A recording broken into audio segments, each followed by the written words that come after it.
Hey guys, this week's First Chapter Friday is Short by Holly Goldberg Sloan. So, our description: Julia spends a lot of time looking up, but please don't call her short. She is boycotting that word. She's not allowed to boycott the local theater production of The Wizard of Oz, however. Her mother insisted that she audition, and now she's been cast as a munchkin, even though she can't dance or carry a tune. Her summer is not starting well. But then, unexpectedly, Julia begins to see her world and herself in a different way. She's inspired by the show's always enthusiastic director and becomes friendly with two women unlike any she's ever met. Olive, an adult with dwarfism who doesn't let her size define her, and Mrs. Chang, a neighbor whose incredible artistry helps Julia to see herself as an artist. She soon realizes that this is going to be the summer when the little people call all the shots. So, chapter 1 of Short. I spend a lot of time looking up. My parents aren't short. My mom's even on the tall side, but my grandma Mittens, yes, we really call her that, is tiny. I'm not good at science, but sometimes the genes from another generation sneak in and scramble the action. This might be to help you bond with the old people in your family. One night, when I was in third grade, I felt a sore throat coming on. I went down to ask for an aspirin or at least some warm salt water to gargle. If there was a peanut butter cookie left on the dessert plate, I thought that might also help. My parents were hanging out in the living room, and I heard my father say, "Well, we're lucky Julia's a girl. What if she was a boy and was that short?" I stopped moving. They were talking about me. I waited for my mom to say, "Come on, Glenn, she's not that short." But she didn't. She said, "Right? It's my mom's fault. Mittens did it to her." And then they both laughed. Something had been done to me. Like a crime. It was someone's fault. I know they love me like crazy, but I'm short and they aren't. Until that moment, I didn't realize my size was a problem for them. Their words made a heavy feeling on my shoulders, and I wasn't even wearing a bathrobe. It was like having sand in wet shoes or a knot of tangled hair that can't be combed through because there's gum in the middle.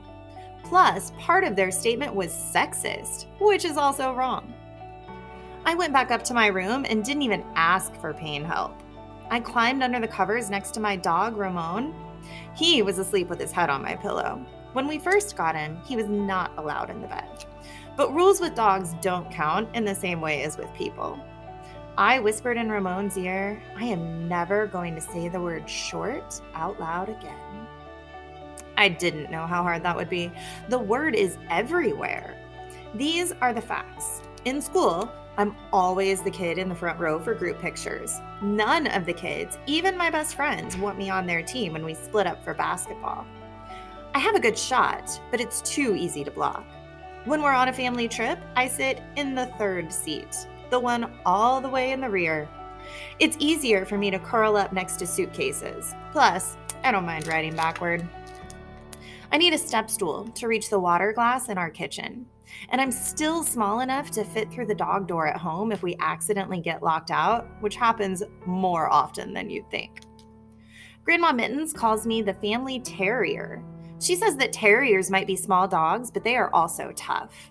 I'm not sure if that's good or bad because the only terrier I ever really knew was named Riptide, and he bit people. Until 7 weeks ago, we had Ramon. He wasn't a terrier. He had black and white spots and was a mixed breed. Another way of describing him is to say that he was a mutt. Only, I don't like that word. It can have negative connotations, which means it can come with bad thoughts. People think he was part pit bull because his head was big and he had a similar shape, but I don't want to label him. We adopted Ramon from a rescue place that meets on Sundays in a parking lot next to the farmer's market. He was pretty much the best dog in the whole world. We had him for more than 5 years, and then, only a month and a half ago, he climbed up into my dad's chair in the living room. Even though I don't know why it's called Dad's chair, because we all sit there, even the dog if no one's looking. Anyway, Ramon got into the chair, which was the only place he wasn't supposed to sit. It was okay for him to be on the couch because we put a blanket there and it can be washed, but Dad's chair is made of leather. I came in and I said, "Ramon, get down." He knew a lot of words like treat and sit and walk and squirrel and down, but that day he acted like he'd never heard a single sound in his life.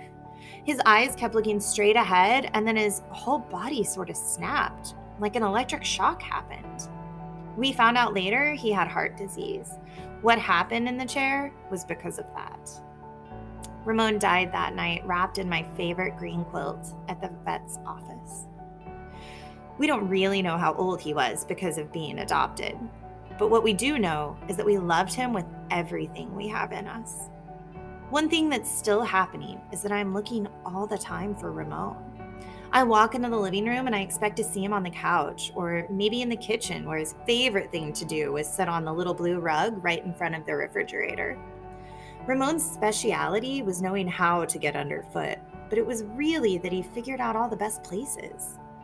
My grandma Mittens loves the obituaries, which is basically dead people news. When she's visiting us, she reads them aloud to me. I wish they had a pet section.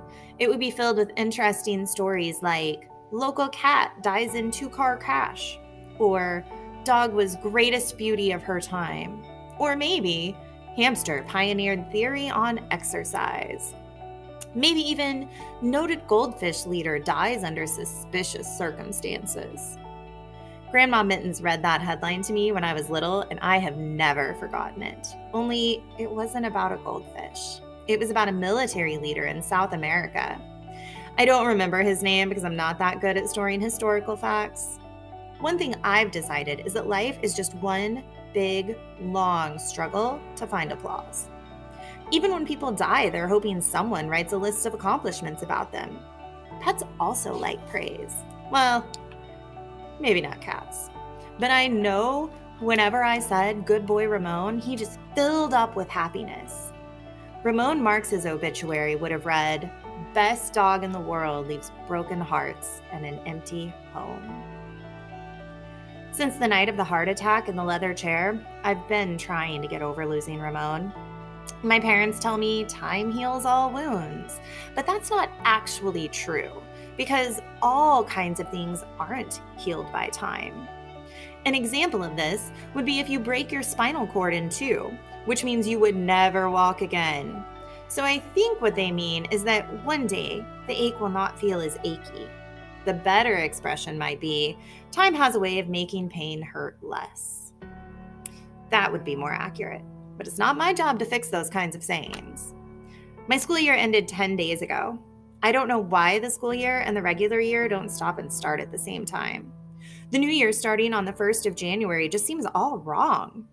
If they put me in charge, which no one has ever done, I'd make a year start on June 15th, and I'd let kids off from school for 2 months to celebrate. Now that school is finished, I'm hoping I can break free of feeling sad about Ramon, because it might be holding me back. But I'm not going to forget Ramon, ever. I asked for his collar, and I feel like my parents weren't that happy when I put it around the lamp right by my bed. If you look really close, you can still spot his hairs stuck to the inside part. Also, it still smells like him. It's not a great smell, but it's his smell, so that's what matters. I keep the metal name tag facing my pillow so I can see Ramon every morning when I wake up. It's important that I start my day by remembering.